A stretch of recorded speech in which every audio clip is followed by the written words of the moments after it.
राष्ट्रीय आदिवासी एकता परिषदेचा विजय असो। साथियों, आज दिनांक 27 जुलाई 2023 को राष्ट्रीय आदिवासी एकता परिषद के द्वारा पूरे भारत देश में 7 जिलों में 4,000 के तहसीलों में 2 लाख के गांवों में ये आज का विरोध रैली प्रदर्शन हो रहा है। और बम्बई के इस इलाके में माहिम स्टेशन के नज़दीक ये विरोध प्रदर्शन हो रहा है। साथियों, जो आज का जो विरोध प्रदर्शन है किस मुद्दे पर है, इसकी जानकारी देने के लिए ये यहाँ पर रैली निकाली है। तो सर्वप्रथम जो मुद्दा है यूसीसी यूनिफॉर्म सिविल कोड अर्थात समान नागरिक संहिता। तो हमारे साथी ने बताया कि समान नागरिक संहिता ये समान मानने वाला एक कानून है।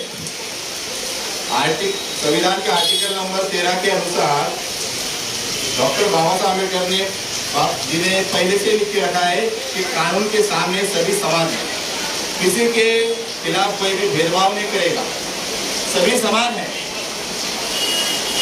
तो भी समान नागरिक संहिता लाने की क्या जरूरत गिरी और क्या उनको ऐसा महसूस हो गया कि देश में अभी हमारे ऊपर खतरा मंडरा रहा है। भारत मुक्ति मोर्चा के द्वारा इस भारत देश में एक 50 साल से जागृति का जो अभियान चलाया जा रहा है, फुले शाहू अम्बेडकर की विचारधारा का जो अभियान चलाया जा रहा है, उसके वजह से दुश्मनों के अंदर, ब्राह्मणों के अंदर, आरएसएस के अंदर, कांग्रेस के अंदर और जितने भी ब्राह्मणों की पार्टियां उनके अंदर एक दहशत पैदा हो चुकी है।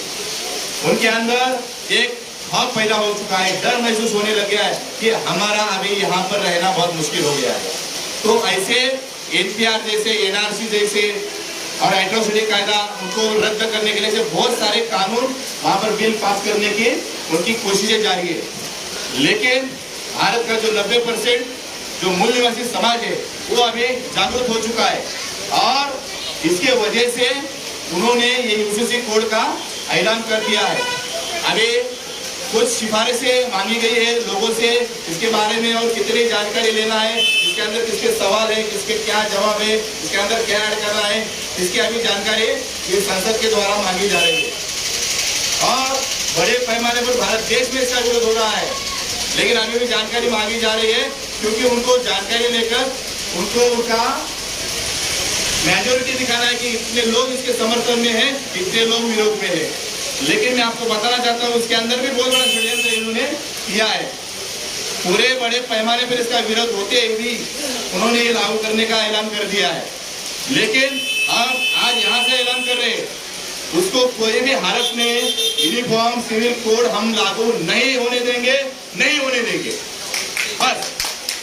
क्योंकि उसके आधार पे उन्होंने ये सारे बातें छुपाने के लिए, यूसीसी का बातें छुपाने के लिए उन्होंने 2-2.5 महीने पहले जो मणिपुर की जो घटना हो गई थी, जो 2-3 महिलाओं को निर्वस्त्र घुमाया गया है और उनके ऊपर 100 से 150 लोगों के द्वारा उनके ऊपर बलात्कार किया गया, अन्य अत्याचार किया गया। ये यूसीसी कोड को दबाने के लिए, इस बात को बाजू में करने के लिए ये मुद्दा उन्होंने वायरल किया। और जो मीडिया है, ये दलाल मीडिया है, ये फेवेगिरी कर रही है, वो हमारे बातें को दबाकर इनके ब्राह्मणवादी जो विचारधारा है वो हमारे लोगों में फैलाने का कोशिश कर रही है। तो इसका भी हम जाहिर धिक्कार करते हैं, जाहिर निषेध करते हैं और ऐसी बातें दिखाकर लोगों में हिंसा और ज्यादा से ज्यादा और गुस्सा और भड़काने का काम कर रही है। तो साथियों, जो मणिपुर का जो घटना हो गई उसका भी और मणिपुर में जितना भी 2-3 महीने से जो चल रहा है उसके अंदर बहुत सारे संसार जो है वो भी उद्ध्वस्त हो चुके हैं। उनके लिए भी मैं यहाँ पर श्रद्धांजलि भी अर्पित करता हूँ। और साथियों, ये जो आदिवासियों के ऊपर जो अन्य अत्याचार बढ़ रहा है उसके साथ एससी, ओबीसी, माइनॉरिटी सबके ऊपर अन्य अत्याचार बढ़ रहा है।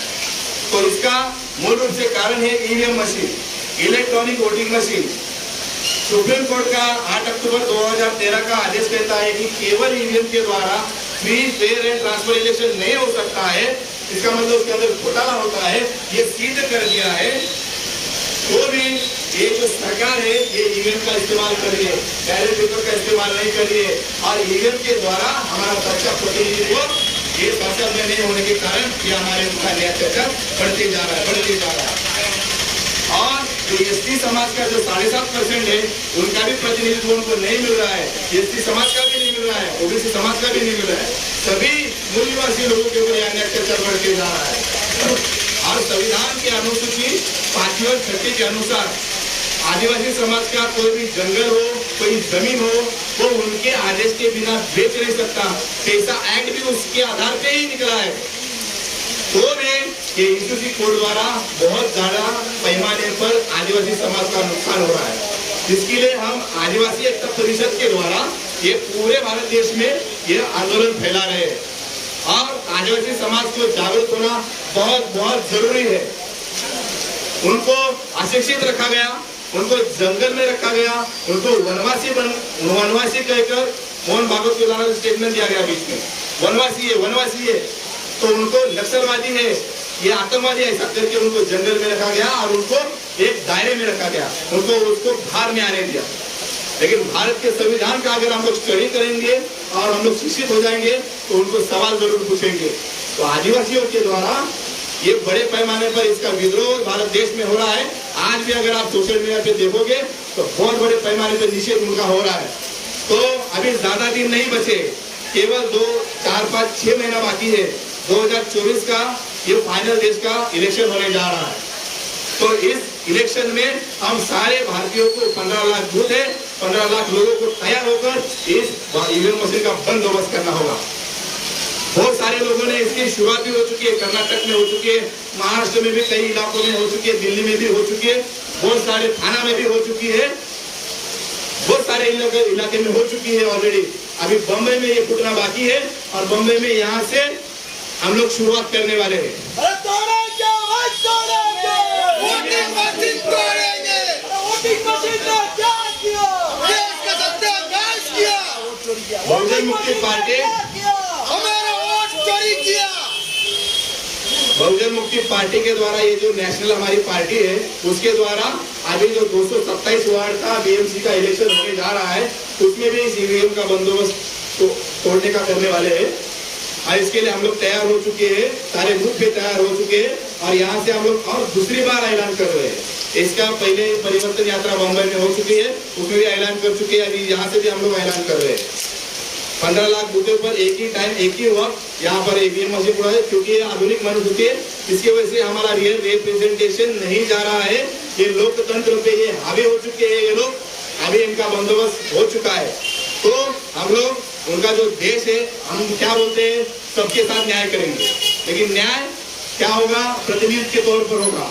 जिनका 60% है उसको 60%, 15.5%, 15%, 4.5%, 11%, 3.5%, सभी को न्याय देंगे। हम ब्राह्मणों को भी ऐसा अन्याय नहीं करेंगे, ब्राह्मणों के ऊपर उनका जो 3.5% है उनको दे देंगे।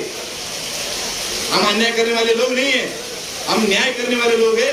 और न्याय, समता, न्याय, बंधुता, न्याय पर आधारित हम स्वराज इस देश का निर्माण करना चाहते हैं, समाज का निर्माण करना चाहते हैं और लोकतंत्र पर और संविधान के आधार पर हम देश का कल्याण करना चाहते हैं और इस देश को हम लोग बचाना चाहते हैं।